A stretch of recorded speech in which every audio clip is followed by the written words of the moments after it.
uku niko abakinyi ba Flambeau du Centre binjira mu kibuga binjira muri stade Ingoma kumbure aho bariko bagira entraînement y'urukino rwagira ruhuze hagati y'iyi migwi ibiri isanzwe ikomeye mu gisagara ca Gitega ariyo Flambeau du Centre hamwe na Musongati FC. Kuri uno musi rero w'igenekerezo no musi Kuri uno musi rero w'igenekerezo rya 22 ukwezi kw'icumi niho iyi migwi ibiri ikomeye cyane mu gisagara ca Gitega yatana mu mitwe ariyo Flambeau du Centre hamwe na Musongati FC. Hakaba hariho ivyatangaje benshi nkuko muri ko murabibona ko hariho abantu batandukanye, bamwe bo muri Flambeau du Centre abandi bo muri Musongati FC. Je nk'umusatirizi aya masura canke aya mashusho yabo nkaba nayafatiye hagufi cyane kugira ngo namwe muze kwibaza akantu. Le stade Ingoma uno musi kaba yari yuzuye no kubunwa, niko ngo babivuga mu rurimi rw'ikirundi. Iyo wumvise ngo ikintu cuzuye no kubunwa ubwo kiba cuzuye cyane. Rero stade Ingoma uno musi w'irigenekerezo nyene yari yuzuye no kubunwa, aho abana, abapapa, abamama bari baje kwirabira uru rukino rwahuje iyi migwi ibiri y'igikundiro isanzwe iri mu gisagara ca Gitega, aho yatanye mu mitwe kuri uno musi.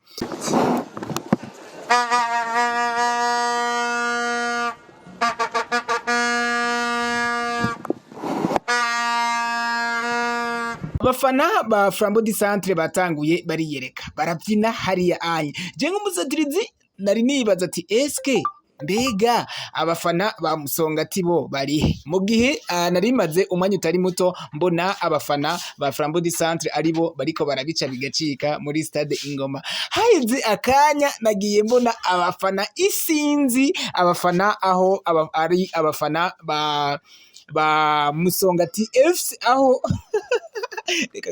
reka ngeza murabe uko vyagenze kuri stade Ingoma hagati y'aba bafana babiri, abafana bamwe ku ruhande rwa Musongati FC abandi ku ruhande rwa Flambeau du Centre.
Igozen TV.